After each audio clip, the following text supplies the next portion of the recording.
آپ نے بہت اچھا کام کیا ہے کہ سیرت پاک کے عنوان سے جلسہ رکھا۔ ہر جگہ جہاں کہیں مسلمان آباد ہیں، جو کچھ ان کے یہاں جمعہ میں بیان ہوتا ہے اور جو کچھ سال میں دعوت و تبلیغ کا اجتماع ہوتا ہے، اس کے علاوہ خاص طور سے 3 موضوع پر مذاکرہ ہونا چاہیے، جس کی اس وقت ہم کو بہت زیادہ ضرورت ہے۔ چونکہ آپ لوگ علماء کرام سے جڑے ہوئے ہیں اور آپ کے یہاں تسلسل کے ساتھ حضرت مولانا ذاکر صاحب تشریف لاتے رہتے ہیں اور آپ لوگ ان سے پوچھ کے کام کرتے ہیں، اس لیے آپ کو اس کا فائدہ ہے اور شعور بھی ہے۔ 3 عنوانوں میں ایک تو سیرت پاک کا عنوان ہے، اس پر بات ہونی چاہیے، مردوں میں بھی ہونی چاہیے، عورتوں میں ہونی چاہیے، اسکول کالج پڑھنے والے بچوں میں ہونی چاہیے، کاروبار کرنے والے لوگوں میں ہونی چاہیے۔ سال میں 1 مرتبہ پروگرام بنا کر کے، چاہے ربیع الاول کا مہینہ ہو، چاہے ربیع الاول کے بعد ہو، لیکن آپ اپنی سہولت دیکھ کر کے سال میں 1 چیپٹر یہ زندگی کا حصہ بنائیں کہ ضرور کانوں میں کچھ بات پہنچ جائے، مرد عورت بوڑھے بچے جوان۔ اور میں پڑھے لکھے بچوں سے درخواست کیا کرتا ہوں کہ آپ ایک ڈائری بنا لیں، اور جب کسی عالم دین سے سیرت پاک پر کوئی بات سنیں اور آپ کو وہ بات دل کو لگ جائے، سیرت کی تو ہر بات ہی اچھی ہوتی ہے، بڑی ہوتی ہے، اس لیے اس میں کم درجے اور زیادہ درجے کے تو کوئی پیمانہ اور ماپ ہے نہیں، لیکن آپ کے دل کی بات ہے۔ کبھی کبھی دل پر کسی بات کا اثر ہوتا، آپ کے دل کو وہ چیز اثر کرے یا آپ اس چیز کی ضرورت محسوس کریں، کیونکہ میری ضرورت الگ طرح کی ہوگی، آپ کی ضرورت الگ طرح کی ہوگی، تو آپ اس کو اس ڈائری میں لکھ لیں اور سال بھر موقع نکال کر کے اس پر سوچیں اور عمل کریں، کیونکہ اللہ تعالیٰ کی طرف سے حضرت محمد رسول اللہ صلی اللہ علیہ وسلم کے طریقے پر پسندیدگی کی مہر لگی ہوئی۔ اللہ کو کچھ نہیں پسند ہے اپنے نبی کے طریقے کے علاوہ، کھانے میں، پینے میں، اوڑھنے میں، پہننے میں، چلنے میں، پھرنے میں۔ اللہ تعالیٰ نے نبی پاک صلی اللہ علیہ وسلم کے طریقے کو ہی پسند کیا۔ موسیٰ علیہ السلام بھی اللہ کے نبی اور بہت بڑے نبی ہیں۔ قرآن شریف میں ان کے نبوت کی مثال بھی دی گئی۔ مکے والوں سے کہا گیا کہ ہم نے تمہارے درمیان میں اپنا نبی بھیجا ہے، جیسے ہم نے بنو اسرائیل میں موسیٰ کو نبی بنا کر کے بھیجا۔ قرآن کے اکثر پاروں میں موسیٰ علیہ السلام کا تذکرہ، ان پر جو کتاب اتری تھی اس کا نام تورات تھا۔ ایک مرتبہ ایک صحابی کو مدینے میں ایک موسیٰ علیہ السلام کے امتی یہودی کے پاس سے اس کتاب کا ایک ورق ہاتھ لگ گیا۔ میں کہہ رہا تھا کہ ایک صحابی اس موسیٰ علیہ السلام کی کتاب تورات کا ورق لے کر کے آئے، اس میں اچھی باتیں لکھی تھی۔ یاد رکھو، کوئی بھی مذہب ہو اور کوئی بھی مذہب کی کتاب ہو، اس میں بری بات نہیں لکھی رہتی۔ تو اللہ کے رسول کے سامنے پڑھنا شروع کیا اچھی باتوں کو، دیکھا تو اللہ کے رسول صلی اللہ علیہ وسلم کا چہرہ سرخ ہو گیا۔ کیوں؟ دوسرے صحابی نے کہا، یہ پڑھنے والے حضرت عمر تھے۔ دوسرے صحابی نے ان کو ڈانٹتے ہوئے کہا، عمر دیکھ نہیں رہے، اللہ کے رسول کا چہرہ سرخ ہے۔ اللہ کے نبی نے فرمایا کہ عمر، اگر موسیٰ علیہ السلام زندہ ہوتے تو ان کو بھی میری پیروی کرنا پڑتا۔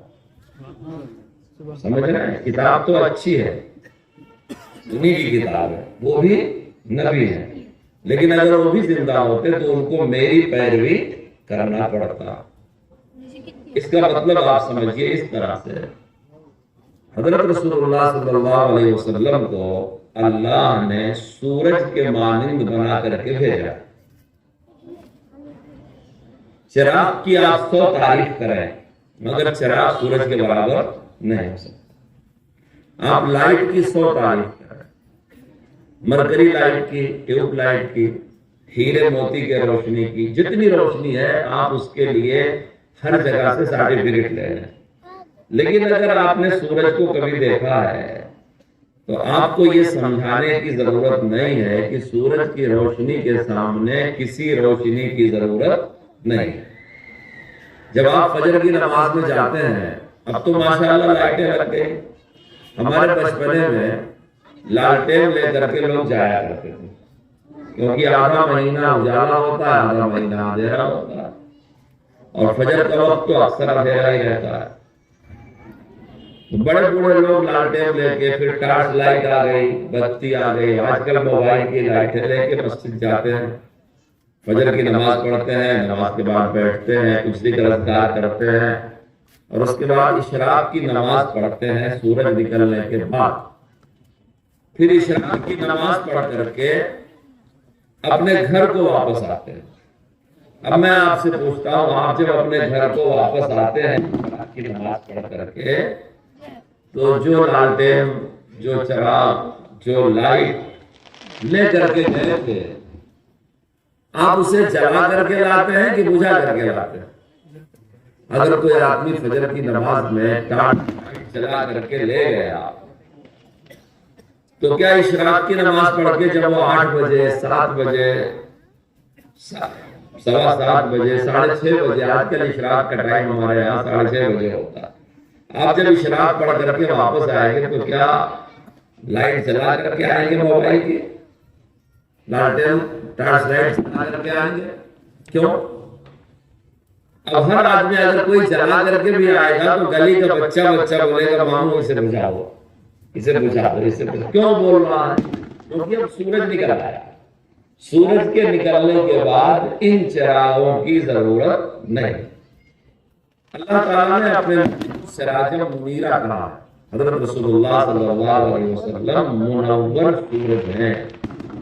جب یہ ہدایت کا سورج نکل آیا، اب موسیٰ علیہ السلام ہو یا عیسیٰ علیہ السلام ہو یا داؤد علیہ السلام ہو یا سلیمان علیہ السلام ہو یا آدم علیہ السلام ہی کیوں نہ ہو، آدم سے لے کر کے عیسیٰ علیہ السلام تک جتنے بھی انبیاء ہیں سب برحق ہیں، سچے ہیں۔ ہمارے قرآن شریف میں کچھ نبیوں کا نام ہے لیکن بہت سو کا نام نہیں ہے، اسی لیے مسلمان کا عقیدہ ہے کہ جس نبی پاک کا نام قرآن شریف میں ہے ہم ان کا بھی احترام کرتے ہیں، اور جو اپنے زمانے میں، اپنی قوم میں، اپنے ملک میں نبی بن کے آئے، نبی گزرے ہیں تاریخ میں، ہمارے قرآن میں نام نہیں ہے، ہم ان کا بھی احترام کرتے ہیں۔ اسی لیے کبھی کبھی آپ دیکھتے ہوں گے کہ کوئی ڈنمارک سے، کوئی انگلینڈ سے، کوئی کہیں سے کارٹون وغیرہ چھاپ کے کچھ باتیں کر کے ہمارے نبی کی شان میں گستاخی کرتا ہے، اس کے جواب میں ہم ان کے نبیوں کی شان میں گستاخی نہیں کر سکتے، کیونکہ موسیٰ علیہ السلام تو ہمارے بھی نبی ہیں نا، آدم علیہ السلام ہمارے بھی نبی۔ مسلمان اسی کو کہتے ہیں جو آدم سے لے کر عیسیٰ تک ہر نبی کی نبوت پر ایمان لائے اور پھر محمد الرسول اللہ کو بھی اپنا نبی مانے اور سب سے بڑا نبی مانے۔ فرق یہ ہے، آدم سے لے کر کے عیسیٰ علیہ السلام تک جتنے انبیاء آئے، جس جگہ آئے، جس ملک میں، جس قوم میں، جس زبان میں، آدم کی اولاد میں اللہ نے کم و بیش 1.25 لاکھ نبیوں کو بھیجا۔ قرآن میں جو نام ہے بمشکل 2 درجن نام قرآن شریف میں ہے، اس سے زیادہ نہیں، مگر مسلمان ہونے کے لیے ان سارے نبیوں پر ایمان لانا ضروری ہے۔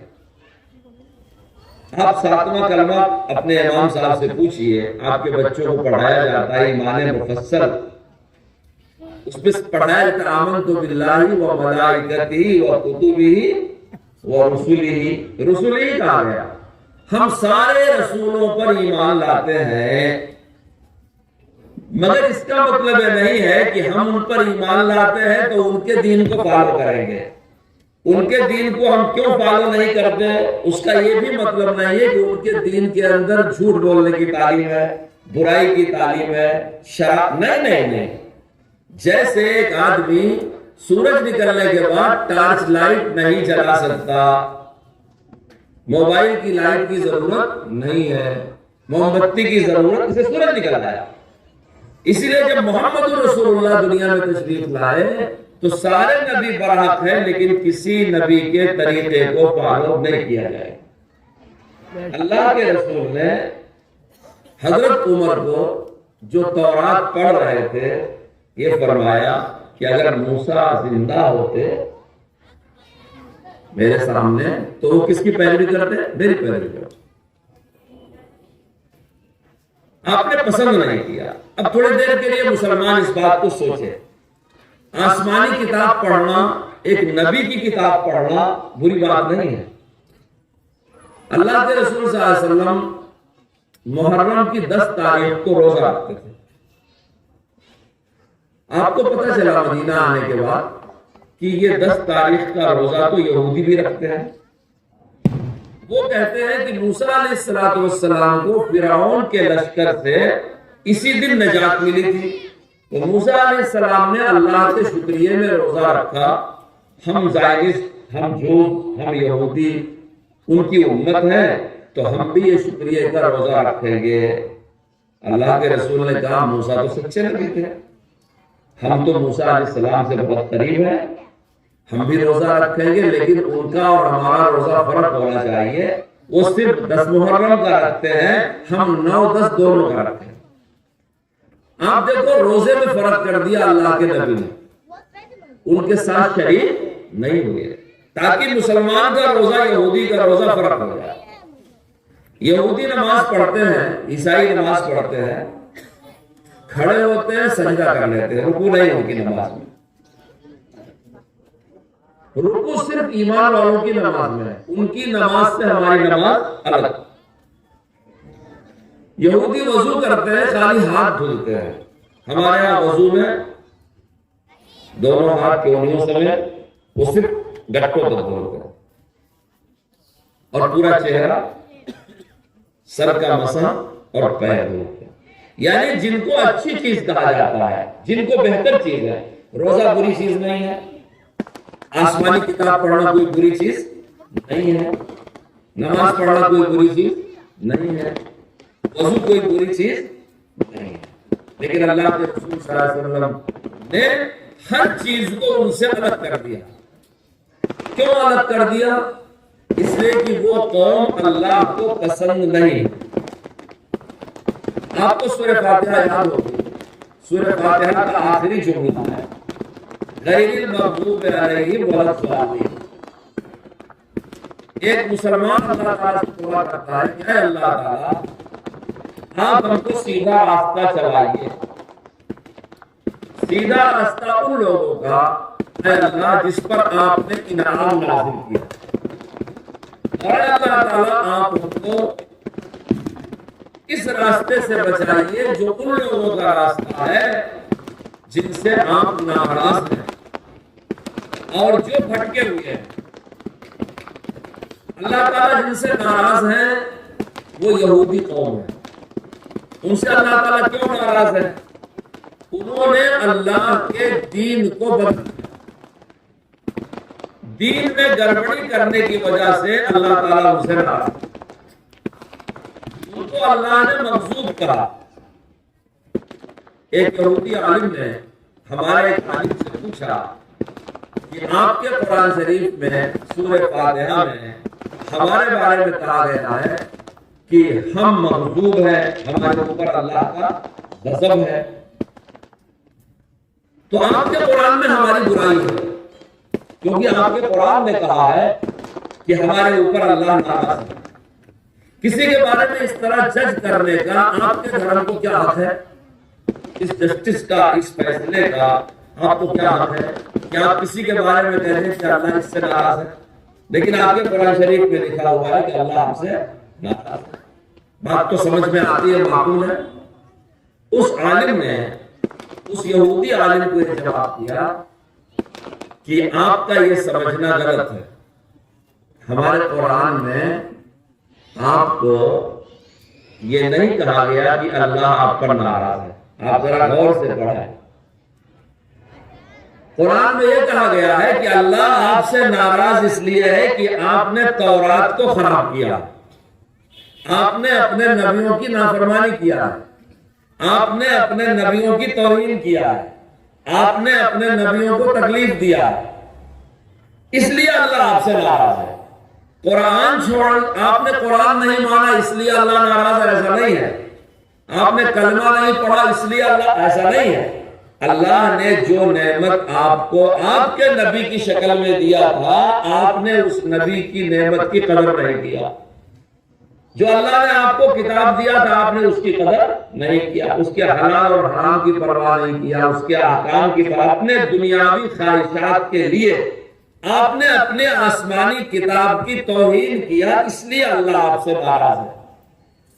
وہ مان گیا، بولے بات تو صحیح ہے یہ کہ ہمارے اوپر جو اللہ کے طرف سے ناراضگی کے لگے ہیں وہ قرآن چھوڑنے کی وجہ سے نہیں، وہ اپنے نبی اور اپنی کتاب کو چھوڑنے کی وجہ سے۔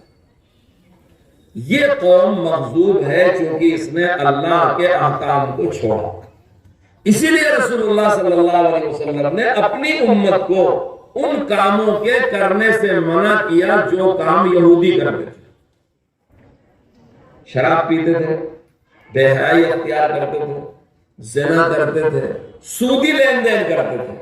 ان کا سود چکرورتی سود ہوتا تھا اور اپنی رشتہ داریوں کو قطع کرتے تھے، تھوڑے سے دنیا کے نفع کے لیے جھوٹ بولتے تھے، رشتہ داریوں کا لحاظ نہیں کرتے تھے۔ یہ سب تذکرہ قرآن ہے۔ چونکہ وہ قوم جن برائیوں میں مبتلا تھی تو اللہ کے نبی نے اپنی امت کو ان برائیوں سے الگ کیا۔ یہی حال عیسائی قوم کا ہے۔ اس نے عیسیٰ علیہ السلام کی کتاب کو صحیح فالو نہیں کیا، عیسیٰ علیہ السلام کے طریقے کو چھوڑ دیا۔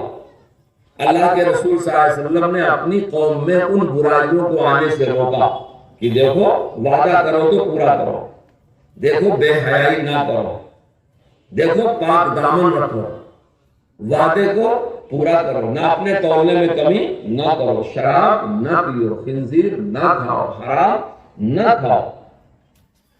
آپ غور کریں، ان برائیوں سے مسلمانوں کو اسلام نے روک رکھا ہے، اور اللہ نے دعا سکھائی، اللہ تعالیٰ ان لوگوں کے راستے پہ ہم کو مت لے چل جس پر تیرا غضب ہے اور جو راستے سے بھٹکے ہوئے ہیں۔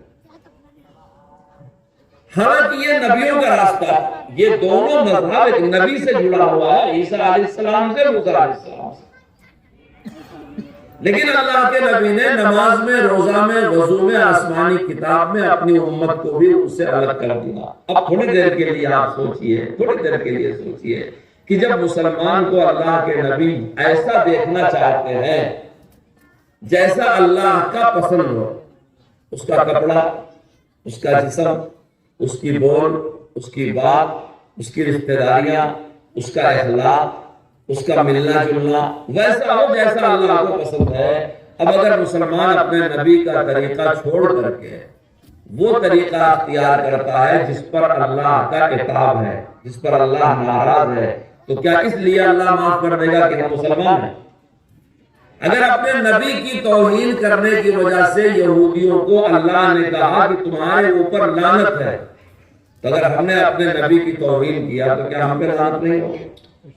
انہوں نے اگر اپنے آسمانی کتاب تورات کی قدر نہیں کیا، اس لیے اللہ نے کہا کہ تم پر لعنت ہو، تو اگر کوئی مسلمان قرآن شریف کی بے ادبی کرے گا تو انہوں نے اگر اپنے نبیوں کو قتل کیا، ان کی توہین کیا، اس امت کے علماء انبیاء کے قائم مقام، اگر نبیوں کو اذیت دینے کی وجہ سے پچھلی امتوں کو اللہ نے کہا کہ تم پر لعنت ہے، تو اگر مسلمان کوئی اپنے عالم کی توہین کرے گا، اسلامی شاعر کی توہین کرے گا، تو کیا اس سے اللہ کی کوئی رشتہ داری ہے؟ اس کا قانون تو ایک ہے۔ جن گناہوں کی وجہ سے پچھلی امتوں کو اللہ تعالیٰ نے ملعون قرار دیا، اگر وہ گناہ ہمارے اندر پیدا ہو گئے تو ہمارے اندر بھی وہی لعنت والے اسباب پیدا ہو۔ جب مومن کو سیرت پاک کا آئینہ دکھایا جائے گا تو فائدہ جب ہوگا جب اس آئینے کے سامنے کھڑا ہو کر کے ہمارا مسلمان بھائی اپنی غلطیوں کو سدھارے۔ اس لیے میں نوجوان بچوں سے کہتا ہوں کہ آپ اپنی ایک ڈائری بناؤ اور علماء کی سیرت پاک کی جو باتیں سنتے ہو، جیسے مولانا ذاکر صاحب نے ابھی بہت اچھی بات معراج کے بارے میں فرمائی، بہت اچھی بات ہے، آپ جو سنتے ہیں آپ کے دل کو لگتی ہے، آپ اسے نوٹ کر لیں، یا آپ کے ضرورت کی ہے آپ اسے نوٹ کر لیں۔ ضرورت کا مطلب ہے سونا ہر آدمی کی ضرورت ہے، کھانا ہر آدمی کی ضرورت ہے، گھر میں رہنا ہر آدمی کی ضرورت ہے، چپل پہننا ہر آدمی کی ضرورت ہے۔ اب ذرا ایک قدم آگے بڑھو، اللہ کے سامنے جھکنا، اگر غلام ہیں، کلمہ پڑھتے ہیں، مسلمان ہیں، تو اللہ کے سامنے جھکنا ہر آدمی کی ضرورت ہے۔ پاک صاف رہنا ہر آدمی کی ضرورت، یہ کوئی بہت بڑے فلسفے کی بات نہیں ہے۔ پیٹ بھرنے کے لیے کھانا ہے، ظاہر ہے منہ سے کھاتے کوئی ناک سے تو نہیں کھاتا۔ اب جب زندگی کے لیے کھانا ہے تو اس کھانے کے بارے میں طریقہ بھی تو معلوم کرنا ہے۔ کس کو کھلانا میرے ذمہ ہے، خود مجھے کیسے کھانا چاہیے، کس کو پلانا میرے ذمہ ہے، خود مجھے کیسے پانی پینا چاہیے، تن ڈھانپنا میرے ذمہ ہے، میں اپنا بھی تن ڈھانپوں اور اپنے بال بچوں کا بھی تن ڈھانپوں، ان کو بھی کپڑے دوں۔ اب یہ کپڑا کیسا ہونا چاہیے؟ ظاہر ہے ہم جب غلام ہیں تو غلام تو منمانی نہیں کر سکتا نا۔ کلمہ پڑھنے کے بعد ہم ہر چیز میں محمد رسول اللہ صلی اللہ علیہ وسلم پر ڈیپینڈ ہو گئے، اور جو چیز کام آئے گی دنیا اور آخرت میں وہ کلمے کا رشتہ ہی کام آئے گا، بس اس کے علاوہ کوئی سا بھی رشتہ نبی کا کام نہیں آئے گا۔ دیکھو آپ جس شہر میں رہتے تھے اس شہر کا ایک بہت بڑا چودھری تھا، عمرو ابن ہشام، اس کو عربی دنیا بھر کے عالموں سے زیادہ آتی تھی، لیکن اس کو اللہ کے رسول نے ابو جہل کہا۔ اسی بستی کا تھا، مکہ شہر کا تھا، انہی قبیلے کا تھا، سردار تھا، لیکن نبی کے شہر والا ہونا اس کے کام نہیں آیا، بالکل نہیں کام آیا۔ کیوں؟ اس لیے کہ اس کا رسول اللہ صلی اللہ علیہ وسلم سے رشتہ کلمے والا نہیں تھا۔ ایک مرتبہ کا قصہ ہے، جب اللہ کے رسول صلی اللہ علیہ وسلم چھوٹے تھے تو آپ مکہ شریف کی وادیوں میں کہیں باہر گئے تھے، ابو جہل بھی کہیں باہر سے آ رہا تھا، اس نے دیکھا میری قوم کا بچہ ہے، کیونکہ حضرت رسول اللہ صلی اللہ علیہ وسلم کو بچپن سے پورا مکہ مانتا تھا، آپ کو امین اور صادق کہتا تھا، مارے پیار کی آپ کا نام محمد نہیں ہے۔ اور زمانے جاہلیت میں کسی کا نام محمد رکھا بھی نہیں گیا تھا، یہ عجیب بات ہے، آپ کا نام ہی آپ کے چچا نے محمد رکھا۔ تو دیکھا میری قوم کا بچہ ہے، نیک بچہ ہے، عبداللہ کی اولاد، عبد المطلب کا پوتا، ابو طالب کا، سردار ابن سردار ابن سردار، کیونکہ بنو ہاشم مکے کے سردار تھے، اور یہ وہی صادق اور امین بچہ ہے، نیک بچہ ہے۔ دھوپ ہو رہی تھی، ابو جہل نے دیکھا میری قوم کا بچہ ہے، اس کا دل کتنا قومیت سے تڑپا، اٹھا، رکا، اپنے اونٹ کو بیٹھایا اور پیار سے بلایا، کہا کہاں آئے تھے؟ آپ نے جو فرمایا ہو، کیوں آیا تھا، کیسے آیا تھا؟ کہا بیٹھو میرے اونٹ پر، اپنے پیچھے بیٹھا دیا۔ جب آپ پیچھے بیٹھ گئے، اونٹ کو کھڑا کرتا ہے، اونٹ نہیں اٹھ رہا، اتار دیا، اونٹ کھڑا ہو گیا۔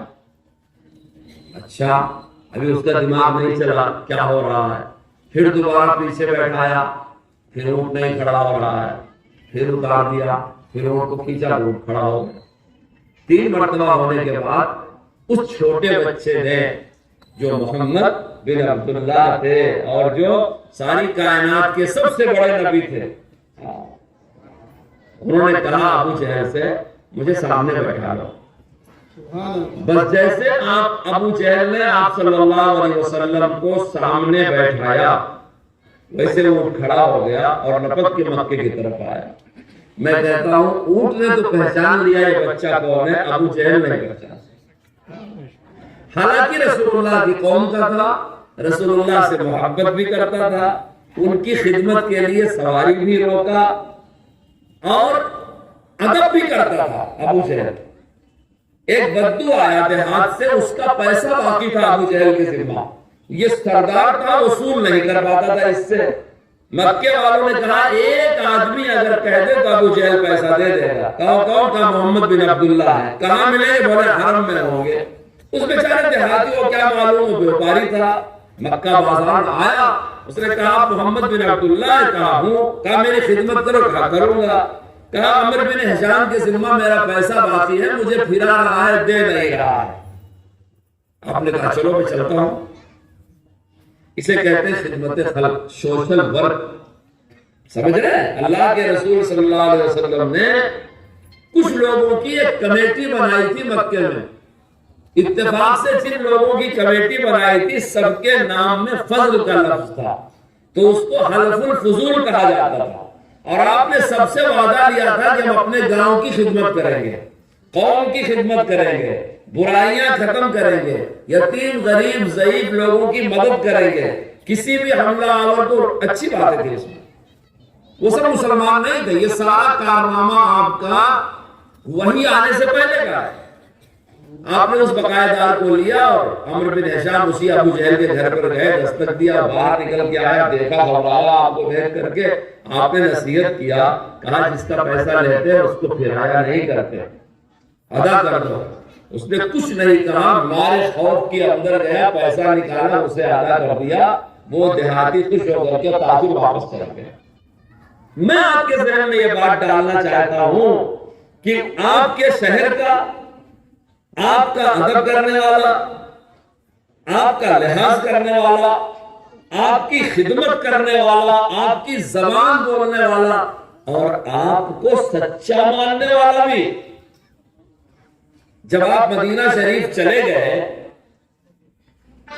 تو ایک آپ کے صحابی عمرہ کرنے آئے. جب وہ آیا کرتے تھے تو عمرہ کر کے پھر آگے جایا کرتے تھے. تو مکے کے ایک آدمی کو ابو جہل نے دیکھ لیا کہ ان کو طواف کرا رہے ہیں اور جھگڑا بہت زوردار چل رہا تھا مکے مدینے کے لوگوں کا. تو ابو جہل نے کہا کہ ایسا کرا رہے ہو, غلط ہے.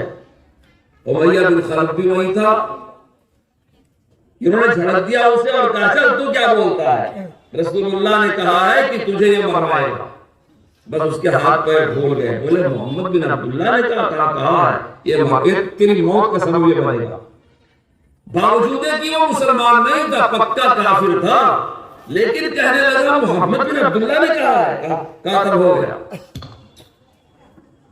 تو ابو جہل کے مروانے کا سبب وہی بنا, وہ تیار کر کے لے گیا بدر کو. اور پھر جس کو کہا تھا کہ اللہ کے رسول اسے ماریں گے, جب اس کو اللہ کے رسول کی ایک برچھی لگی تو بڑا چلایا. ابو سفیان نے کہا کیا چیختا ہے, ہلکا سا زخم ہے. کہا کس نے زخم لگایا ہے معلوم, اس میں اتنی تکلیف ہے, اگر میرے اوپر وہ تھوک بھی دیتے تو میں مر جاتا, کیونکہ انہوں نے کہا تھا کہ میں تجھے ماروں گا, اب مجھے کوئی موت سے بچا نہیں سکتا. ایک بھی مسلمان نہیں. میں آپ کو بتانا چاہتا ہوں جن کو آپ کافر کہتے ہو, مکے کے کافر, ان کافروں کی یہ اچھی باتیں تھی. ابو جہل اسی قوم کا تھا, خدمت کرتا تھا, آپ کی بات پر بھروسہ کرتا. امیہ بن خلف اسی شہر کا تھا, آپ کی بات کو سچا مانتا تھا. اور آپ کا مکے کے بعض لوگوں سے اتنا گہرا تعلق تھا کہ جب مکے والوں نے بائیکاٹ کیا آپ کا, صحابہ ابی طالب میں سوشل بائیکاٹ ہوا, تو اس میں کلمہ پڑھنے والوں کے ساتھ مکے کے بہت سے کافر بھی رسول اللہ کی محبت میں چلے گئے تھے. صحابہ ابی طالب میں آپ علماء سے پوچھ کر کے دیکھیں تو اللہ کے رسول صلی اللہ علیہ وسلم کا کریکٹر اتنا اچھا تھا. تو کریکٹر کو مانتے ہیں, رشتے کو مانتے ہیں, زبان انہی کی بولتے ہیں, رشتہ داریاں بھی کرتے ہیں, لیکن کلمے کا رشتہ نہیں ہے تو جہنم میں جائیں. اس لیے کہ اللہ تعالیٰ نے جو نمونہ دیا ہے وہ کلمے کے رشتے والا دیا ہے. جب سوشل بائیکاٹ ہوا آپ کا اور بہت زمانہ گزر گیا, 2.5-3 سال گزر گیا, اتنی غربت کے لوگ پتے چبانے لگے, وہ کافر بھی کیسے محبت کرنے والے رہے ہوں گے کہ اس حالت میں بھی رسول اللہ سے الگ نہیں ہوئے. بائیکاٹ میں یہ تھا ان کو کوئی کچھ بیچے گا نہیں, کوئی ان سے خریدے گا نہیں, کوئی رشتہ نہیں دے گا, کوئی مدد نہیں کرے گا. بچے بلک بلک کر کے روتے تھے. اور 3 سال کا بائیکاٹ معمولی بائیکاٹ نہیں تھا. یہ بائیکاٹ کا ایگریمنٹ خانہ کعبہ میں لگا دیا گیا, کیونکہ مشرکین مکہ کی عادت تھی جب کوئی بڑا کام ہوتا تو بیت اللہ میں ٹانگ دیتے. اور سب خوش ہو رہے تھے کہ ہم نے بائیکاٹ کر دیا, اب مر جائیں گے, بھوکے مر جائیں گے. ابو طالب جو مکے کے سردار تھے, انہوں نے آ کر کے ایک مرتبہ مکے کے سرداروں سے کہا کہ دیکھو میرے بھتیجے محمد بن عبداللہ نے ایک بات کہی ہے, مجھے یقین ہے کہ وہ بات سچی ہے. یہ کون کہہ رہا ہے؟ ابو طالب. ابو طالب کون ہے؟ رسول اللہ کے چچا, آپ کی پرورش کرنے والے, لیکن ایمان نہیں لائے. نبی کی بات پر یقین بھی کرتے ہیں کہ میرے بھتیجے نے کہا ہے بات سچی ہے, اور اتنا یقین ہے کہ چیلنج کر دیا کہ محمد بن عبداللہ نے یہ کہا ہے کہ جو ایگریمنٹ بائیکاٹ کا لکھ کر کے لگایا گیا تھا اس میں جہاں جہاں اللہ کا نام ہے اتنا باقی ہے, بقیہ جو اور میٹر تھا اسے دیمک کھا گئی ہے. اب کسے پتا وہ کاغذ لپیٹ کے ٹنگا ہوا تھا خانہ کعبہ میں, لیکن ابو طالب کو یقین تھا کہ میرے بھتیجے نے کہہ دیا تو سچ ہے. مگر ابو طالب مسلمان نہیں. کیوں؟ کلمے والا رشتہ اللہ کے رسول سے قائم نہیں کیا. بھتیجے کا رشتہ تھا, محبت کا رشتہ تھا, خدمت کا رشتہ تھا, کلمے والا رشتہ نہیں. ان کو اتنا یقین تھا اپنے بھتیجے کی بات پہ کہ سب چودھریوں کو چیلنج کر دیا کہ محمد بن عبداللہ نے کہا ہے صرف اللہ کا نام باقی ہے, بقیہ میٹر دیمک چاٹ کے کھا چکی ہے. اگر یہ بات صحیح ہے تو یہ نہیں کہا تم لوگ مسلمان ہو جاؤ. تو سمجھو اس بات کو, کوئی کسی کو مسلمان بناتا نہیں. جس کے دل میں یہ یقین ہو کہ اللہ کے بعد سب سے بڑے محمد رسول اللہ ہے اور ان کا کلمہ پڑھنے میں نجات ہے, وہ مسلمان ہو. آج ہم کیا سمجھتے ہیں, ہم نے کسی کو پکڑ کے کپڑا پہنا کر کے کلمہ پڑھا کر کے قاضی صاحب کی سرٹیفکیٹ دے دیا تو مسلمان ہو گیا. نہیں, کتنے لوگ ہیں مسلمان گھر میں پیدا ہو چکے ہیں لیکن نبی کی بات پر ان کو بھروسہ نہیں. اور کتنے ایسے ہیں جن کو ہم یہ نہیں سمجھتے کہ اندر سے مسلمان ہیں, وہ ہمارے نبی کو سچا سمجھتے ہیں. جو نبی کی تصدیق کرے کہ نبی جو کہتے ہیں سچ کہتے ہیں, وہ مسلمان. سب سرداروں نے کہا ٹھیک ہے نکالو. اب جب نکالا گیا وہ کاغذ تو اس کاغذ میں سچی بات ملی, جہاں اللہ کا نام تھا وہ باقی رہا, بقیہ میٹر کو دیمک نے چاٹ کے ختم کر دیا تھا. چنانچہ اسی پر یہ بائیکاٹ بھی ختم ہو گیا. میں آپ کے ذہن میں اس زمانے میں ایک ہی بات ڈالنا چاہتا ہوں آج کے جلسے میں کہ رسول اللہ کی زبان بولنے والا, ان کے شہر میں رہنے والا, ان سے رشتہ قائم کرنے والا, ان کی رشتہ داری میں آنے والا, کسی کی نجات کا وعدہ نہیں ہے اللہ, جس نے نبی سے وہ رشتہ قائم کیا جو کلمے والا رشتہ ہے, لا الہ الا اللہ محمد رسول اللہ, وہ جنتی ہے. وہ دنیا میں ہدایت میں ہوگا اور آخرت میں اس کی نجات ہوگی. یہ میں نہیں کہہ رہا ہوں, یہ اللہ کے رسول نے فرمایا. ایک مرتبہ رسول اللہ صلی اللہ علیہ وسلم کے دنیا سے پردہ فرمانے کے بعد حضرت عمر نے حضرت عثمان رضی اللہ تعالیٰ عنہ کو سلام کیا. ابھی مولانا سلام کی بات فرما رہے تھے کہ جو بیٹھا ہوا ہے گزرنے والا اسے سلام کرے. ہمارے علماء کی کوئی بات بے سند نہیں ہوتی. اللہ کے رسول پردہ فرما گئے, حضرت عثمان بیٹھے کچھ سوچ رہے تھے, حضرت عمر نے گزرتے ہوئے سلام کیا, حضرت عثمان نے جواب نہیں دیا. ان دونوں کے بڑے ابو بکر صدیق تھے, رسول اللہ کے خلیفہ تھے. تو حضرت عمر نے ابو بکر صدیق کے پاس شکایت کیا, کہا کہ میں گزر رہا تھا, عثمان بیٹھے تھے, میں نے سلام کیا, جواب نہیں دیا.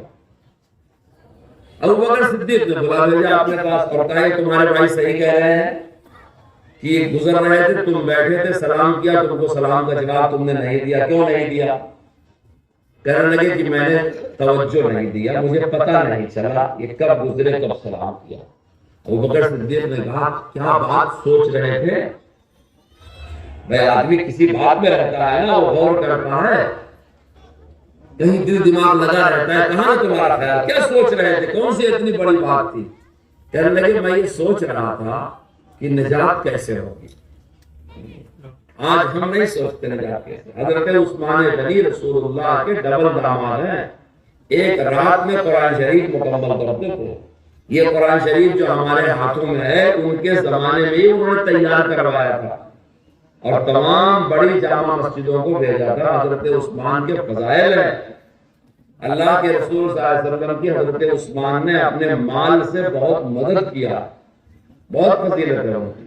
رسول اللہ نے فرمایا فرشتے ان سے حیا کرتے ہیں، جب وہ قبر کو دیکھتے تھے تو بہت روتے تھے۔ کسی نے پوچھا آپ کیوں اتنا روتے ہیں؟ کہا یہ پہلی منزل ہے، جو پھنس گیا وہ پھنس جائے گا اور جو یہاں سے نکل گیا وہ نکل جائے گا۔ تو ان کو تو نجات کی فکر ہے، ان کو تو قبر کی فکر ہے، ہم اتنے پرماننٹ مسلمان ہیں، ہم کو کوئی فکر نہیں۔ کہا میں سوچ رہا تھا نجات کے بارے میں۔ ابو بکر صدیق دونوں کے بڑے نے فرمایا ہاں میں نے اللہ کے رسول سے اس نجات کے بارے میں پوچھا ہے، کیا رسول اللہ نجات کیسے ہوگی؟ تو اللہ کے نبی نے مجھ سے کہا تھا من قبل منی کلمۃ عرضتها علی امی فردها فهي له نجات۔ اللہ کے رسول نے کہا کہ میں نے جو کلمہ لا الہ الا اللہ محمد رسول اللہ اپنے چچا ابو طالب کے سامنے پیش کیا تھا اور ان سے کہا تھا پڑھ لیجئے، میرے چچا نے نہیں پڑھا، جس نے یہ کلمہ قبول کر لیا مجھ سے اس کی نجات ہو جائے۔ اس وقت مسلمانوں کو اس دنیا میں سب سے زیادہ اس احساس کی ضرورت ہے کہ میرا میرے نبی کے ساتھ رشتہ کتنا پکا۔ ووٹرلسٹ کا مسلمان ہونا کافی نہیں، عبداللہ عبد الرحمن نام ہونا کافی نہیں، ضرورت اس بات کی ہے کہ ایک امتی جیسا ہونا چاہیے، ہمارے نبی سے ہمارا وہ رشتہ ہونا چاہیے۔ اس لیے میں اپنے لوگوں سے کہتا ہوں کہ آپ ایک ڈائری بنا لیں، اس ڈائری میں جب علماء سے آپ نبی پاک کے بارے میں باتیں سنتے ہیں، جو بات آپ کے دل کو لگ جائے آپ اس پہ لکھ لیں اور اپنی زندگی کو کیسے نبی کے نقش قدم پر گزاریں گے ایک ایک چیز لکھتے رہیں جس کا آپ کو تقاضا ہے۔ پانی پینے کا تقاضا ہے، آسان سی بات ہے، ہمارے نبی صلی اللہ علیہ وسلم پانی کیسے پیتے؟ آپ ویسے پیجئے، گھر میں ویسے پانی پینے کا طریقہ سکھائیے۔ آپ کے گھر میں سکھانے کے لیے میں تو نہیں آؤں گا۔ اللہ کے رسول صلی اللہ علیہ وسلم کا اپنے گھر والوں کے ساتھ کیا برتاؤ تھا آپ پوچھ لیجئے عالم سے، اپنے گھر میں ویسے ہی کیجئے۔ آپ کو کپڑا پہننا ہے، کون سا کپڑا اللہ کے رسول کو ناپسند تھا؟ آج ہماری صورتحال یہ ہے، ہماری لباس بے حیائی سے بھرے ہوئے ہیں، مرد بھی پھٹا پرانا ننگا کھلا پہنتے ہیں اور لڑکیاں بھی تو ویسے ہی پہنتی ہیں۔ یعنی جو ہماری سماجی زندگی ہے اس سماجی زندگی میں ہم شاید اسلام سے مرتد ہو چکے ہیں۔ آپ کبھی غور کر کے دیکھو، شریف لوگوں کو لباس بازاروں میں نہیں ملتا، کپڑے اتنے چست اتنے تنگ، ہماری عورتیں ہیں خواتین ہیں پورا ہاتھ، آپ غور کرو، پردہ ہونا چاہیے۔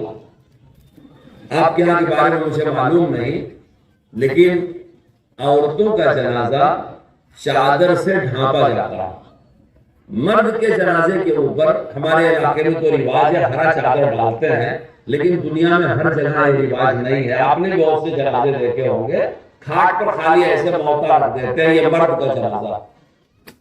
عورت کا جنازہ جب ہوتا ہے تو اس کے اوپر چادر ڈالتے ہیں، اس کے اندر عورت کی لاش رہتی ہے، اسے کفن پہنایا جاتا ہے۔ یہ کیا ہے؟ حضرت فاطمہ زہرا رضی اللہ تعالی عنہ جو اللہ کے رسول کی بیٹی تھی اور جنت کے عورتوں کی سردار تھی، حضرت حسن حضرت حسین کی ماں تھی، حضرت علی المرتضیٰ کی بیوی تھی۔ یہ جتنی نسبتیں ہیں زمین و آسمان ایک طرف، اس میں سے ایک نسبت ایک طرف، ایسی خاتون دنیا میں کوئی نہیں۔ یاد رکھو وہ عورتیں دنیا کی بہترین عورتیں ہیں جو رسول اللہ کے نکاح میں آئی۔ وہ عورتیں دنیا کی بہترین عورتیں ہیں جنہوں نے رسول اللہ کو دودھ پلایا۔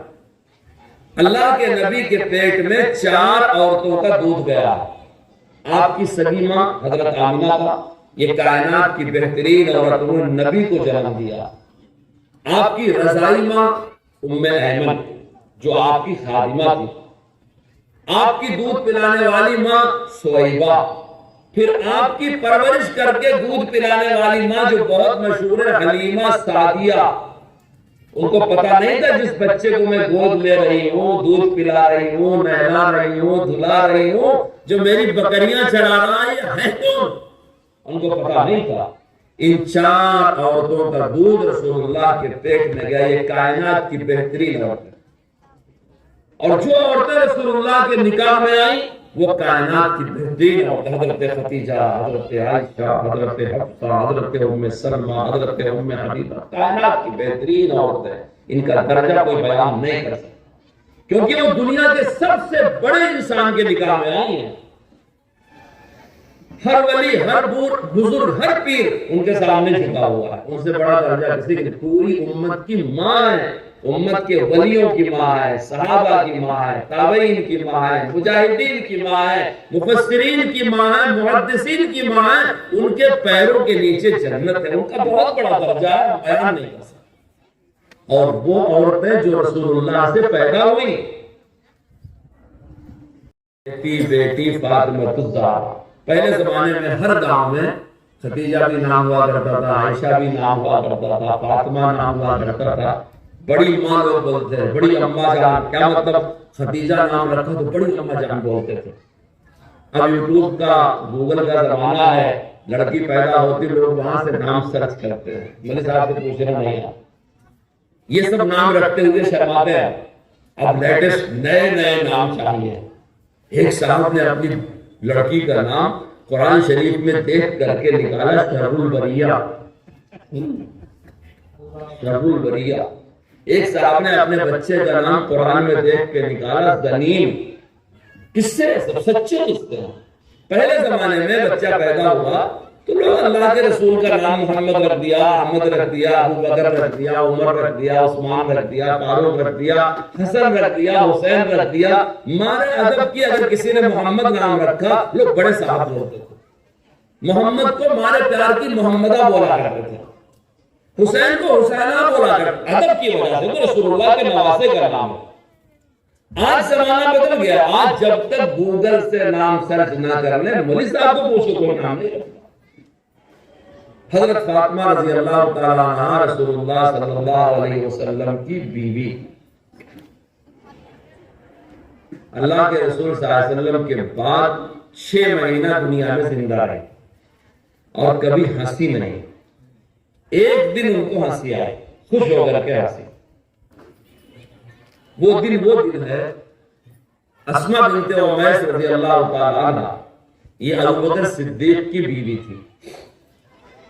پہلے جعفر طیار کی بیوی تھی، ان کی شہادت کے بعد ابو بکر صدیق نے ان سے نکاح کیا۔ بڑی فضیلت والی خاتون اسماء بنت عمیس سے حضرت فاطمہ نے کہا کہ پردہ کی آیت ہمارے لیے ہی اتری ہے نا، اللہ نے اپنے نبی سے کیا کیا، ایھا النبی قل لازواجک وبناتک ونساء المؤمنین یدنین علیہن من جلابیبہن۔ اے رسول اللہ اپنی بیویوں سے کہو، اور اے محمد رسول اللہ اپنی بیٹیوں سے کہو۔ پہلے بیویاں پھر بیٹیاں، پھر کہا اے نبی مسلمان کی عورتوں سے کہو، کیا کہو؟ پردہ کیا کرو۔ تو فرمایا کہ یہ آیت تو ہمارے لیے اتری، وَقَرْنَ فِي بُيُوتِكُنَّ، اپنے گھروں میں رہا کرو، یہ آیت ہمارے لیے اتری ہے، میرے باپ پر شریعت اتری ہے۔ اور اللہ کے رسول جب نماز کو جاتے تھے، جن لوگوں نے زیارت کیا ہے مدینہ پاک کی، رسول پاک کا وہ حجرہ دیکھا ہے جہاں آپ آرام فرما رہے ہیں، تو اس کے بالکل پیچھے حضرت فاطمہ کا بھی گھر تھا۔ جب آپ ایسے نماز کے لیے نکل کر کے آتے تھے تو آپ کے گھر کا ایک جنگلہ حضرت فاطمہ گھر میں کھلا کرتا، اور آپ آتے آتے کہا کرتے بیٹی فاطمہ نماز کی تیاری کر لو، اور کبھی آپ اور سختی سے کہتے فاطمہ یہ نہ خیال کرو کہ تمہارا باپ نبی ہے، تم کو تمہارے عمل کا جواب دینا ہو۔ آج بہت سارے لوگ ہیں، پیر صاحب نے بیعت کر دیا نماز معاف، پی رہے ہیں، کھا رہے ہیں، گھس مدینہ دیکھ مدینہ سب معاف۔ رسول پاک صلی اللہ علیہ وسلم اپنی سگی بیٹی سے کہہ رہے ہیں، جنت کے خاتون کی سردار جو رسول اللہ کی چہیتی بیٹی ہے، حسن حسین کی ماں ہے، حسن حسین کے گھوڑے کی ناک میں جو دھول چلی گئی ہے اس کے برابر کوئی ولی نہیں ہو سکتا۔ آج لوگ نماز معاف کروا دیتے ہیں، روزہ معاف کروا دیتے ہیں، شریعت کا مذاق اڑاتے ہیں، بے پردگی، سب فراڈ ہے، سب جھوٹ ہے۔ یہ اللہ کا دین سچا دین ہے۔ اللہ کے رسول نے فرمایا فاطمہ نماز کی تیاری کرو، یہ مت سمجھو کہ تمہارا باپ نبی ہے، تم کو تمہارے اعمال کا جواب دینا۔ تو کہنے لگی پردے کی آیت تو میرے لیے اتری ہے۔ اچھا مجھے یہ فکر ہے کہ میرے باپ تو دنیا سے چلے گئے، اگر ان کے سامنے میں دنیا سے جاتی، اللہ کے رسول نے اپنی بیٹی کو قبر میں خود اتارا۔ حضرت فاطمہ کو حسرت تھی اگر میں اپنے باپ کے سامنے دنیا سے جاتی تو شاید میرا باپ مجھے قبر میں اتارتا۔ ان کے باپ کون؟ نبی حضرت محمد رسول اللہ صلی اللہ علیہ وسلم۔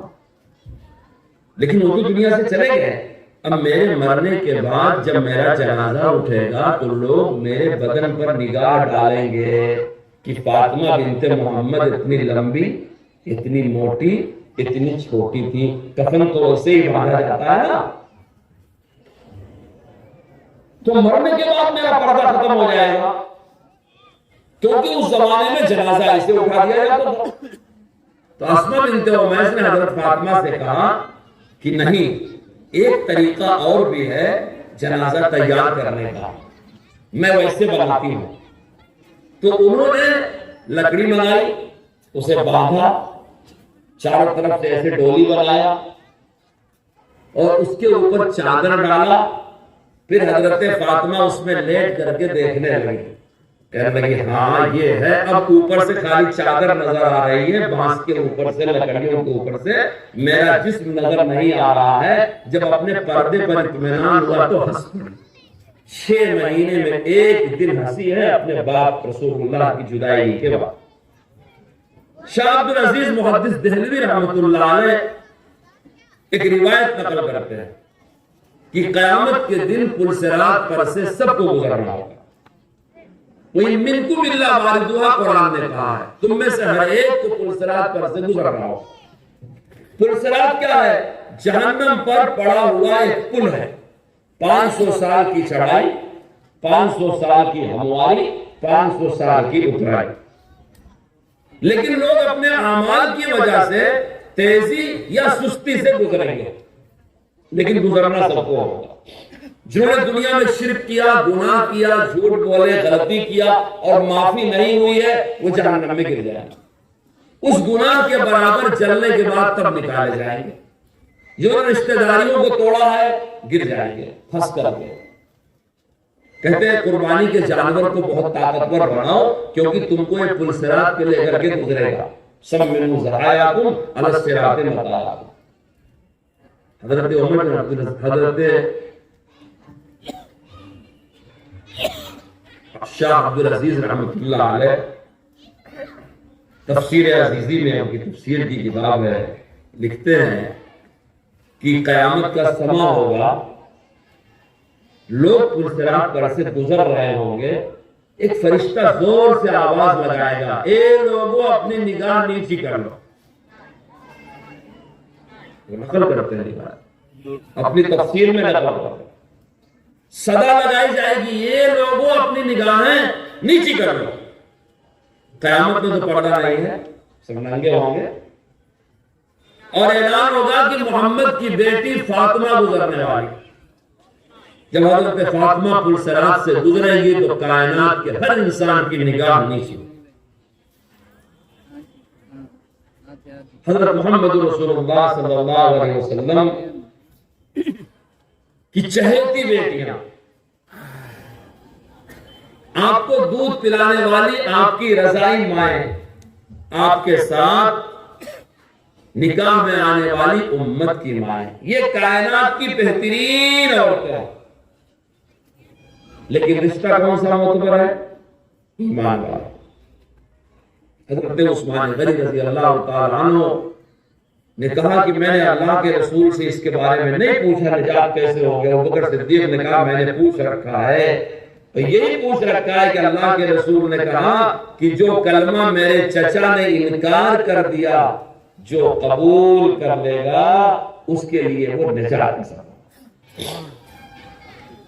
میں عرض کر رہا تھا کہ آج ہمارے گھر کی خواتین اور عورتیں لباس ایسا پسند کرتی ہیں جس میں حیا نہیں ہوتی، پاک دامنی نہیں ہوتی، عفت نہیں ہوتی، ننگا ہوتا ہے، کھلا ہوتا ہے سر کے بعد۔ ہم سماجی زندگی میں اپنے نبی کے دین سے اتنی ہی دور چلے گئے ہیں، شاید اتنی ہی دور جانے کے بعد یہودیوں پر اللہ نے لعنت کیا تھا، ان کے نبی کے تعلیم سے وہ دور ہوئے، اللہ نے کہا تم ملعون ہو۔ عیسائی اپنے نبی کی زندگی سے دور ہوئے، اللہ نے کہا تم ملعون ہو۔ ہم بہت دور نکل چکے ہیں، ہم کو پلٹ کے آنا چاہیے، اور اپنے اپنے گھروں میں جہاں جہاں ہماری بات چل سکتی ہے معاشرے میں اسلام چلتا پھرتا نظر آنا چاہیے۔ جب کوئی ہم سے پوچھے کہ مسلمان کیسا ہوتا ہے تو ہم کتاب نکال کر کے نہ بتائیں کہ ہمارے نبی کی سیرت پر 5 جلدوں میں بڑی شاندار سیرت پاک کی کتاب لکھی گئی ہے، نہیں۔ بادشاہوں کے تاج میوزیم میں رکھے ہوئے ہیں، ہتھیار میوزیم میں رکھے ہوئے ہیں، نایاب چیزیں میوزیم میں رکھی ہوئی ہیں، تو کیا اسلام کو میوزیم میں رکھ دیا جائے؟ اللہ کے نبی کا اخلاق میوزیم میں رکھ دیا جائے، آپ کا لباس میوزیم میں رکھ دیا جائے، نایاب گھروں میں آپ کی سنتیں میوزیم؟ اس لیے کہ ہم کو تو عملی زندگی میں اس کی ضرورت نہیں، ہم کو لباس میں، چلنے پھرنے میں، کھانے پینے میں اپنے نبی کے طریقے کی ضرورت، اگرچہ ہم زبان سے نہیں کہہ رہے ہیں مگر ہمارا برتاؤ یہی زمانے میں ہو گیا ہے کہ ہم کو اس کی ضرورت نہیں۔ اس لیے محنت کر کے اپنے گھروں میں صحیح صحیح اسلام لانے کی کوشش کرو۔ یہ مت سوچو کہ بچی ابھی چھوٹی ہے، یہاں آستین کھلی ہوئی پہنتی ہے تو کیا ہے، بال کھلا ہوا پہنتی ہے تو کیا ہے، نہیں۔ جب رسول اللہ کی بیٹی فاطمہ زہرا نہیں پہن سکتی کھلا ہوا میرے دوستو، تو اگر ہماری تمہاری بیٹی کسی اور کی نقل کرے گی حضرت فاطمہ کے راستے پہ نہیں چلے گی۔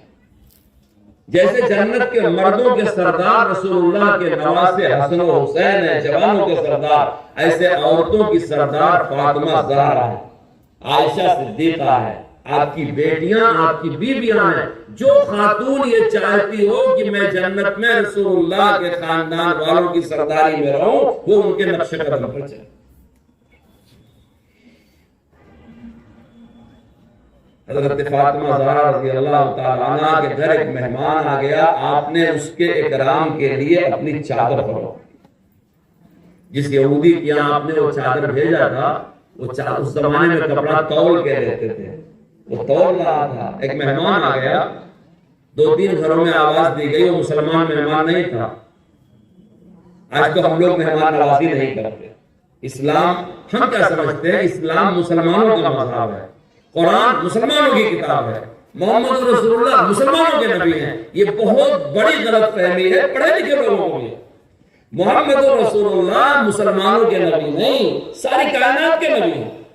میں نے ابھی قصہ سنایا کہ ابو جہل کے اونٹ نے پہچان لیا کہ یہ ہستی کون ہے، تو آپ تو کائنات کے ذرے ذرے کے لیے نبی ہیں، آپ رحمت للعالمین ہیں، اللہ رب العالمین ہے۔ جہاں تک کے لیے رسول اللہ رحمت للعالمین ہے، وہاں تک کے لیے ہم کیا سمجھتے ہیں؟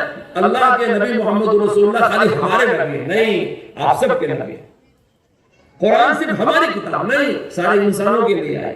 اسلام خالی ہمارا نہیں، ہر انسان کے لیے آیا۔ اللہ کا شکر ہے اس نے ہم کو توفیق دیا، ہم نے آگے بڑھ کے قبول کیا، لیکن یہ سب کو نفع پہنچانے والا ہے۔ کسی کے لیے قرآن، رسول اللہ اور اسلام زحمت کی چیز نہیں ہے، یہ تو رحمت کی چیز ہے۔ لیکن ہم نے ہندو مسلم، مشرک مسلم، یہودی عیسائی دوست دشمن کے خانوں میں بانٹ رکھا۔ حضرت رسول اللہ صلی اللہ علیہ وسلم کے دین میں ایسی کوئی بات نہیں ہے، مہمان مہمان ہے، اس کا مذہب کچھ بھی ہو، پڑوسی پڑوسی ہے، اس کا مذہب کچھ بھی ہو، خریداری کرنے والا جو بائر ہے، بیچنے والا، بیوپار میں لین دین کرنے والا، وہ کچھ بھی مذہب کا ہو، لیکن اگر ہم سے خرید رہا ہے ہم جھکتا ہوا پاؤں گے، ہم بیچ رہے ہیں، ہم خرید رہے ہیں، وعدہ وفا کریں گے، بے ایمانی نہیں کریں گے۔ ان چیزوں میں تو یہ ہے ہی نہیں ہے کہ آپ اپنے لوگوں کے ساتھ بھلائی کرو اور غیروں کے ساتھ برائی کرو، یہ تو اسلام میں ہے ہی نہیں ہے۔ اللہ کے رسول نے فرمایا 3 مرتبہ کہ وہ آدمی مومن نہیں ہے، وہ آدمی مومن نہیں ہے، وہ آدمی مومن نہیں ہے۔ صحابہ نے کہا رسول اللہ کون؟ فرمایا جس کا پڑوسی اس سے مطمئن نہ ہو۔ میں جب حدیث بیان کرتا ہوں میرے رونگٹے کھڑے ہو جاتے ہیں۔ آج بات پڑوسی کی نہیں ہے، آج میری بیوی مجھ سے مطمئن نہیں، گھر دیر سے جاتے ہیں، اصل آمدنی اس سے چھپاتے ہیں، وہ زندگی کی پارٹنر ہے، اس کو دھوکے میں رکھتے ہیں۔ کتنی عورتیں تعویذ والوں کے یہاں جاتی ہیں کہ میرا شوہر مجھ سے محبت نہیں کرتا، تعویذ دے۔ قرآن کہتا ہے ہن لباس لکم وانتم لباس لہن۔ قرآن کی آیتیں پڑھ کے کسی کی بیٹی کو بیوی بنا کے اپنے گھر میں لائے، بد نصیب ہو اس کا بھروسہ نہیں حاصل کر سکتا۔ ایک بزرگ فرماتے ہیں جو بیوی کو خوش نہیں کر سکا وہ اللہ کو کیا خوش کرے گا۔ دنیا کے بڑے بڑے ادارے بیسٹ مین کی سرٹیفکیٹ دیتے ہیں، سمان کرتے ہیں، بھائی بہت اچھے آدمی ہے، سمان ہوتا ہے۔ کچھ لوگ مسجدوں میں بیٹھے رہتے ہیں، بڑے بزرگ ہیں، بڑے نیک ہیں، میں کہتا ہوں ذرا گھر میں پوچھ کے دیکھو، مسجد میں ولی ہے، گھر میں شیطان رہے ہیں۔ اچھا آدمی وہ ہے جو اپنے بیوی بچوں کی نگاہ میں اچھا ہو۔ یہ میں نہیں کہہ رہا، یہ رسول پاک فرما رہا ہے۔ رسول پاک نے فرمایا خیرکم خیرکم لأہلہ وانا خیرکم لأہلی۔ اچھا آدمی وہ ہے جو اپنے بال بچوں کے لیے اچھا ہو۔ بیوپار میں نقصان ہو گیا، باہر کسی سے لڑائی ہو گئی، سارا ٹینشن گھر میں اتارتے ہیں۔ آپ غور کر کے دیکھو ہماری زندگیاں کیسے جل رہی ہیں، چراغوں کے بدلے مکہ جل رہے ہیں، نیا ہے زمانہ، نئی روشنی۔ جن بال بچوں کے لیے کمانا جہاد کے برابر ثواب رکھتا تھا، ہم ان کے ساتھ وقت نہیں گزارتے۔ کتنے نوجوان ایسے ہیں ان کے بوڑھے ماں باپ ان کو دیکھنے کے لیے ترستے رہتے ہیں، ماں باپ کے پاس نہیں بیٹھتے، اپنے والدین کے پاس بیٹھنے کا موقع نہیں ہے، دوستوں کے ساتھ گپ کرنے کا موقع یہ ہم کر رہے ہیں۔ حالانکہ اللہ کے رسول صلی اللہ علیہ وسلم نے ایسا اسلام ہم کو دیا تھا کہ ہم پڑوسی کے باپ کو باپ کرتے۔ ایک زمانے میں یورپ کے ایک ملک میں رسول اللہ کی ذات پر ایک فلم بنی تھی۔ ہم لوگ تو فلم نہیں دیکھتے، بڑی مشہور ہوئی، کہانی چھپی ہے، اس لیے سنا رہے ہیں۔ جب وہ فلم رسول اللہ کی ذات پر آئی تو اس کے خلاف لوگوں نے ایجیٹیشن کرنا شروع کر دیا کہ میرے نبی کی توہین ہے، گولیاں چلی، لوگ سے آج بھی مسلمانوں کا تعلق اپنے نبی سے اتنا گہرا ہے، اتنا گہرا ہے، کسی کا کسی انسان سے ہو ہی نہیں سکتا۔ ہماری جان، ہمارا مال، ہماری عزت، ہماری آبرو، ہماری آل، ہماری اولاد سب ہمارے نبی کے لیے فدا۔ ہم وہاں کوئی مساوات نہیں کر سکتے۔ لوگ مرے، فلم بنانے والے کو احساس ہوا کہ یار اس انسان میں خوبی کیا ہے کہ اس ایک کے نام پر اتنے لوگ مر رہے ہیں۔ فلم دکھائی جا رہی ہے، لوگ پردرشن کر رہے ہیں، ایجیٹیشن کر رہے ہیں، احتجاج مر رہے ہیں، گولیاں چلائی جا رہی ہیں۔ اس نے تحقیق کرنا شروع کیا، کسی مولوی صاحب سے ملا، مولوی صاحب نے کہا کہ آپ محمد رسول اللہ کی زندگی پڑھ لیجئے۔ مشورہ اچھا تھا، افسوس کی بات ہے غیر مسلم رسول اللہ کے صحابہ کی جیونی، ان کی زندگیاں پڑھتے ہیں، ہم تم نہیں پڑھتے۔ سیکنڈ ورلڈ وار میں، دوسری جنگ عظیم میں، نیپولین بوناپارٹ، اپنے نام سنا ہوگا، اس نے صحرائے عرب کو عبور کیا فوجی جہاز میں، تو اس صحرا کو عبور کرنے کے بعد اس نے خراج عقیدت پیش کیا خالد بن ولید کو، ہمارے نوجوانوں کے لیے ڈوب مرنے کا مقام، سیاستدانوں کے لیے، سوشل ورکروں کے لیے، ایک عیسائی، ایک سوشلسٹ ایک کمیونسٹ، ایک جنرل، ایک اسلام مسلمان کا باغی، اس کو رسول اللہ کے صحابہ کے بارے میں اتنی گہری معلومات ہے کہ جب صحرائے عرب اس نے عبور کیا تو خراج عقیدت پیش کیا خالد بن ولید۔ جب میں نے پڑھا تو مجھے تعجب ہوا کہ یہ خالد بن ولید تو خراج عقیدت پیش کر رہا ہے، کیا خوبی تھی؟ پھر میں نے جب کتاب میں تلاش کیا تو پتہ چلا صحرائے عرب کی طرف سے ملک شام کا راستہ قریب ہے اور عام ملک شام کا راستہ 20-25 دن کا۔ ابوبکر صدیق نے جب خالد بن ولید کو ملک شام جانے کا آرڈر دیا جہاد میں، تو وہ اپنی فوج کو لے کر کے 20-22 دن والے راستے سے نہیں گئے، 6 دن والے راستے سے نکل گئے جہاں ریتیلے ٹیلے تھے۔ اور پھر پڑھا وہ صحابہ کی زندگی میں کہانی تو پتہ چلا جب صحابہ اس صحرا کو عبور کر رہے تھے تو اتنی گرمی، اتنی تپش تھی کہ اونٹ بے ہوش ہو گیا، سوار بے ہوش۔ 6 دن سایہ نہیں ملا، پانی کا ایک قطرہ نہیں ملا، انسان تو انسان گھوڑا تھک گیا۔ کیا صحابہ بھی عجیب رہے ہوں گے کہ وہ نہیں تھکتے تھے، گھوڑا تھکتا تھا۔ عجیب و غریب دنیا میں قوم صحابہ گزری۔ نیپولین بوناپارٹ خراج عقیدت خالد بن ولید کو اسی بات پر پیش کر رہا تھا کہ آج میں جنگی جہاز سے صحرا عبور کر رہا ہوں 1500 سال بعد، اور رسول اللہ کے ایک صحابی خالد بن ولید نے 1400 سال پہلے 6 دن میں صحرا عبور کیا۔ ہمارے جوانوں کو ہمارے نبی کے بارے میں نہیں معلوم، نبی کے صحابہ کے بارے میں نہیں معلوم، نبی کی بیویوں کے بارے میں نہیں معلوم، نبی کی بیٹیوں کے بارے میں نہیں معلوم، نبی کی پرورش کرنے والی خواتین، آپ کی رضائی ماؤں کے بارے میں نہیں معلوم۔ میں نے کہا نا کہ جانور تھک گیا۔ فتوحات شام میں ایک قصہ لکھا ہوا ہے، زرار بن ازور رضی اللہ تعالیٰ عنہ ایک صحابی تھے، بہت بڑے مجاہد صحابی تھے۔ ملک شام کے ہی قصوں میں ان کا تذکرہ لکھا ہوا ہے کہ ایک دن خالد بن ولید نے ان سے کہا کہ تم جاؤ اور رومیوں کے فوج کے حالات معلوم کر کے آؤ۔ وہ اپنا گھوڑا لے کر کے گئے گشت کرتے ہوئے، کیونکہ جو حال معلوم کرنے جاتا ہے وہ تو چھپ کر کے جاتا ہے نا، تو حال معلوم کرنے گئے۔ ادھر کے فوجیوں نے اندازہ لگا لیا کوئی جاسوسی کرنے آیا، اور جنگ کی جو صورتحال آج آپ دنیا میں دیکھ رہے ہیں ہمیشہ یہی رہی ہے۔ جنگ میں کوئی کسی کو دودھ نہیں پلاتا، پھول کا تحفہ نہیں دیتا، جنگ نامی ہے خاک و خون میں لپٹے۔ تو رومیوں کی فوج نے یہ دیکھا کہ لگتا ہے کوئی مسلمان جاسوس آیا ہوا ہے جو جاسوسی کر رہا ہے۔ انہوں نے 1 2 3 دن دن چاروں طرف سے ان کے گھوڑے کو اور سوار کو گھیر لیا۔ اب زرار بن ازور رضی اللہ تعالیٰ عنہ گھوڑے پر سوار ہیں اور چاروں طرف سے ان کو رومیوں کی فوج نے گھیر لیا۔ لڑائی لگاتار ہوتی رہی، تیر برساتے رہے، نیزے چلاتے رہے، تلوار چلاتے رہے۔ اب ہمارے جوان بچوں کی صورت دیکھو، آج کل میں دیکھتا ہوں کان میں کچھ لگائے رہتے ہیں، منہ میں کچھ کھائے رہتے ہیں، یہ شکل ہے۔ دیکھو غور کر کے دیکھو، کھانا نہیں کھاتے، گٹکا پان تمباکو کھاتے، کتنے کینسر کے مریض ہو جاتے۔ صحت مند مسلمان اللہ کو زیادہ پسند ہے، دیر تک سونے والا، نشے کی چیز کھانے والا کبھی صحت مند نہیں رہے۔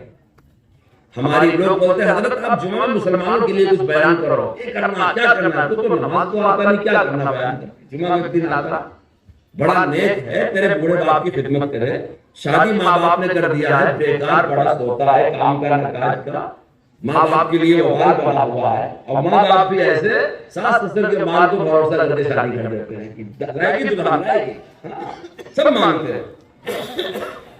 زرار بن ازور رضی اللہ تعالیٰ عنہ لڑ رہے ہیں، چاروں طرف سے گھوڑ سوار گھیرے ہوئے ہیں، رومی بیچ میں ہے، ہائے ہائے رسول اللہ کے صحابہ ان جیسا کائنات میں کوئی بھی نہیں۔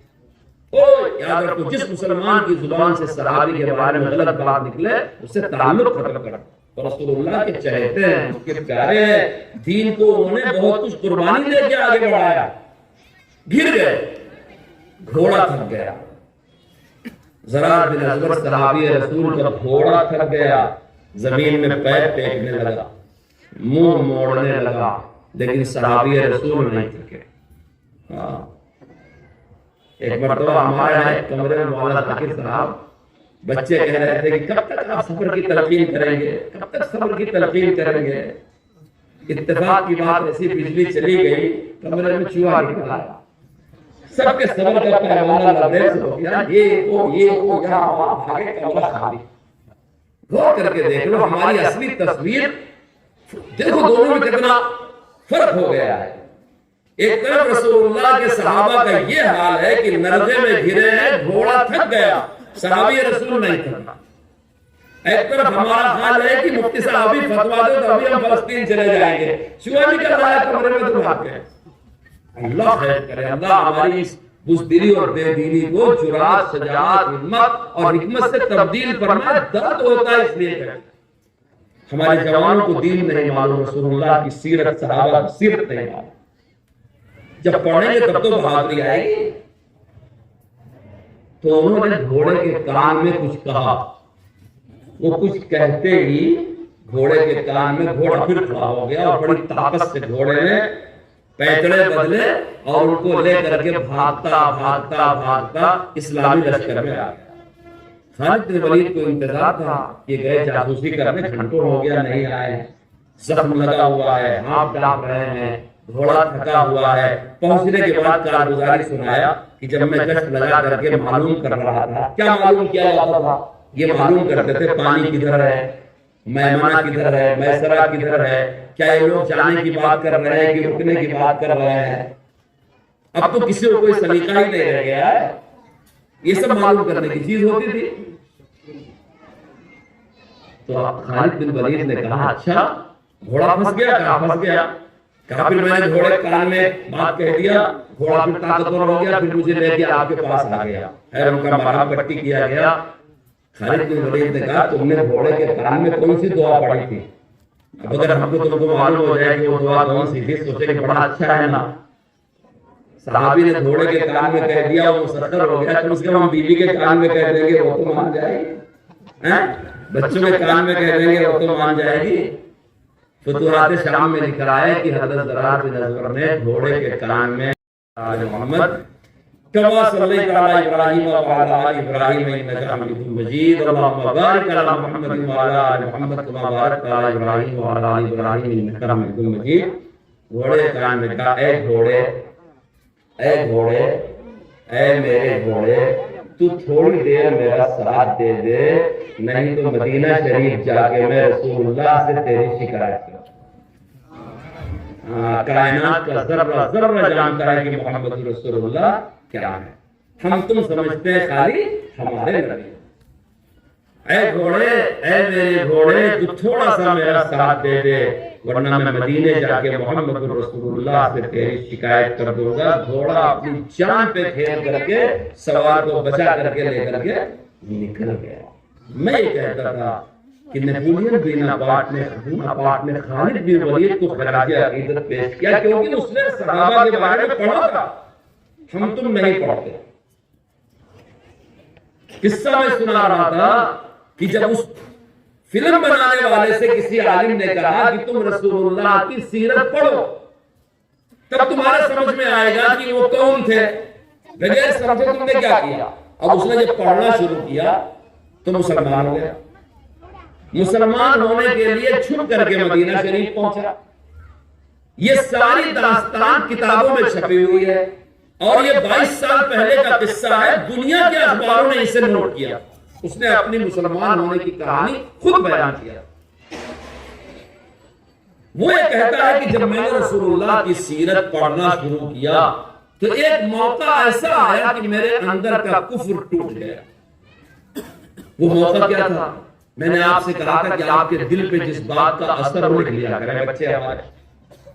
وہ کہتا ہے وہ موقع یہ تھا کہ میں نے دیکھا کہ رسول اللہ مکہ شریف میں تنہا ہے، آپ پر ایمان لانے والوں کو گھسیٹا جاتا ہے، بائیکاٹ کیا جاتا ہے، مارا جاتا ہے. اسی میں نے پڑھا کہ ایک عورت تھی، اپنے گھر سے جب آپ حرم شریف میں آتے تھے تو راستے میں اس بڑھیا کا مکان پڑتا تھا. وہ آپ کے راستے میں کنکر پتھر جان بوجھ کر کے بچھا دیا کرتی تھی تاکہ آپ کو ٹھیس لگے. اور دن بھر کا کچرا لے کے آپ کے انتظار میں رہتی تھی کہ جب آپ یہاں سے گزریں گے تو وہ اوپر ڈال دیا کرتی۔ ایک دن نہیں، روز آنا کا اس بڑھیا کا یہ معمول تھا۔ بڈھی عورتیں ذرا ضدی بھی ہوتی ہیں۔ اب میری بات میں کہوں تو جو ساس لوگ ہیں ناراض ہو جائے گی، میں کم کہتا ہوں، لیکن بھائی خدا کے واسطے جوان بچے کماتے ہیں، گھر کی ساری کہانیاں بڈھی ساس شوہر کے آتے ہی مرچ مسالہ لگا کے کہہ دیتی ہے، جینا غار ہو جاتا۔ جوان بچہ شادی بیاہ ہونے کے بعد ماں کی بڈھی ماں کی بات سن کے توڑنے میں بھی تیار ہو جاتا ہے۔ ہم لوگ مجبور ہیں، ہمارے سامنے کیس آتے ہیں تو کہتے ہیں خدا کے واسطے بڈھی عورتیں ذرا ضد چھوڑ دیں، ذرا ارجسٹ ہو کے چلنے کی عادت ڈالیں، ذرا سمجھیں کہ ان عورتوں کے ساتھ حسن سلوک کرنے کی وصیت ہمارے نبی نے کیا کہ عورتوں کے ساتھ حسن سلوک کرو۔ وہ بڑھیا بڑی ضدی تھی، روز آنا کنکر بچھاتی اور روز آنا آپ کے اوپر کوڑا ڈالتی۔ یہ آدمی لکھتا ہے جو رسول اللہ کا دشمن تھا، جس کو کسی مولوی صاحب نے مشورہ دیا تھا کہ رسول اللہ کی سیرت پڑھو، یہ مسلمان ہونے کے بعد لکھتا ہے کہ میں جب اس قصے پر پہنچا پڑھتے پڑھتے تو میں نے پڑھا کہ روزانہ وہ کنکر بچھاتی تھی، روزانہ کچرا ڈالتی تھی۔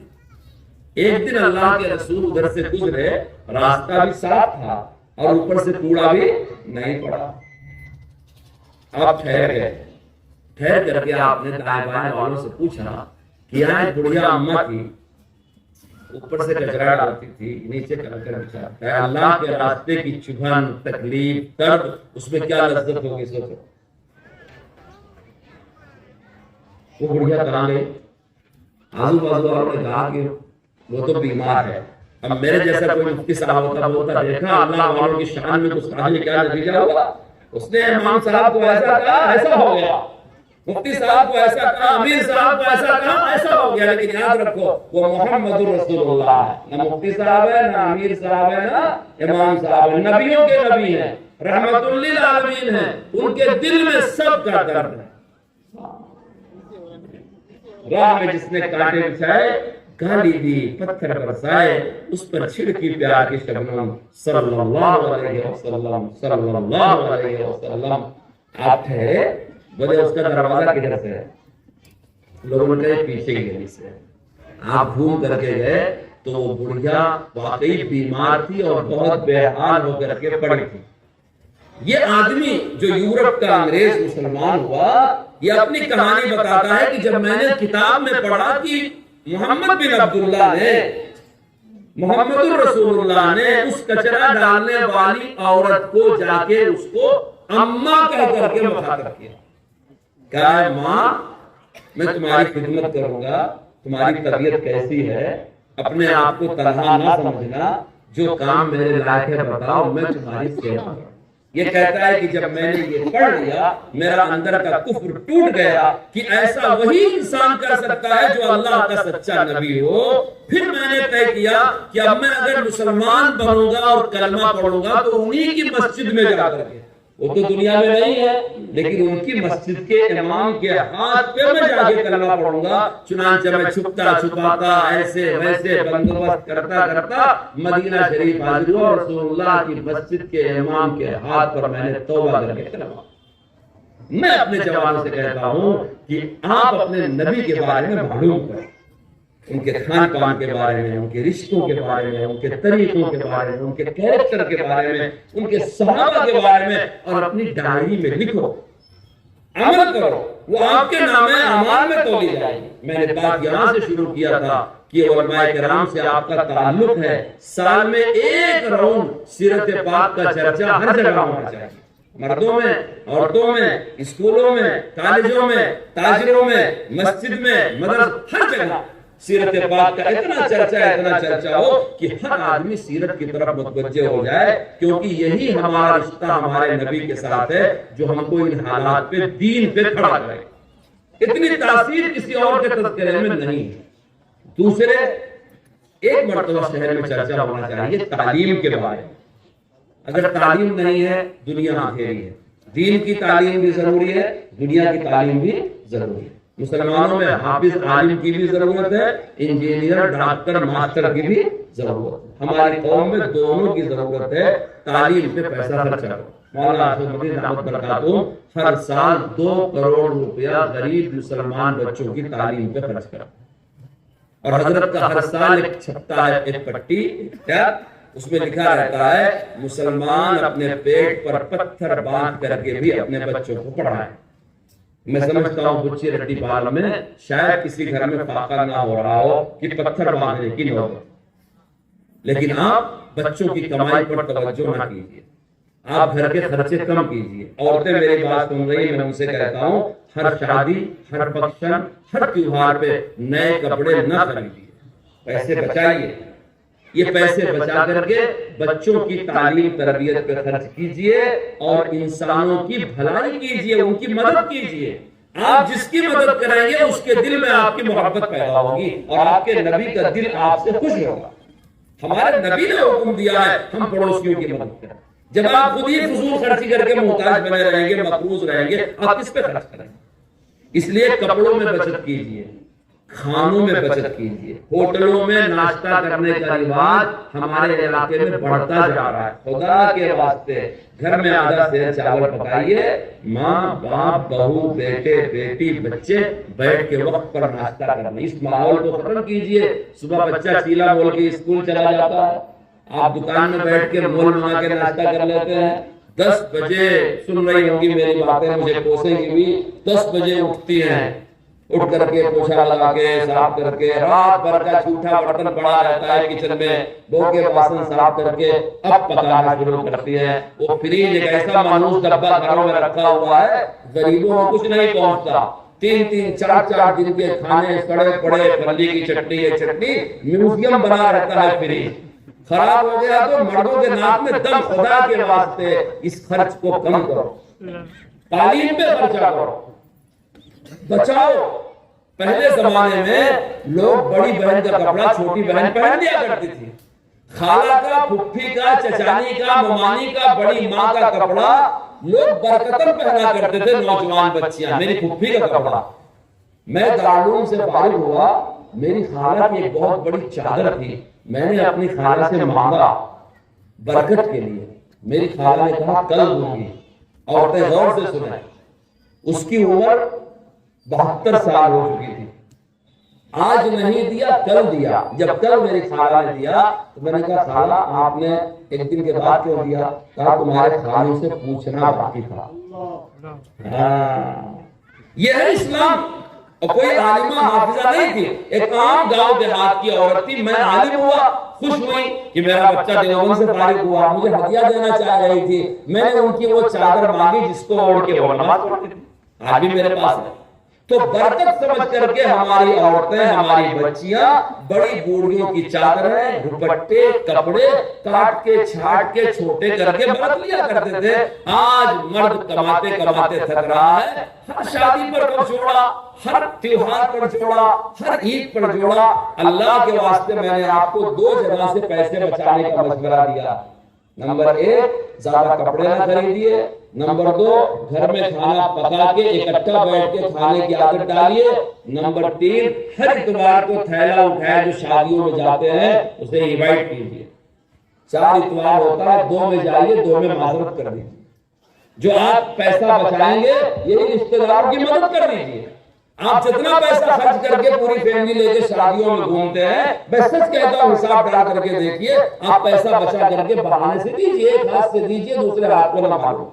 مولانا ارشد مدنی ہر سال پورے ملک میں اعلان کرتے ہیں مسلمان قوم پیٹ پر پتھر باندھ کے بھی اپنے بچوں کو پڑھائے. اگر آپ نے اس ملک میں اپنے بچوں کو نہیں پڑھایا تو حالات آپ کے لیے اور خراب ہوتے چلے.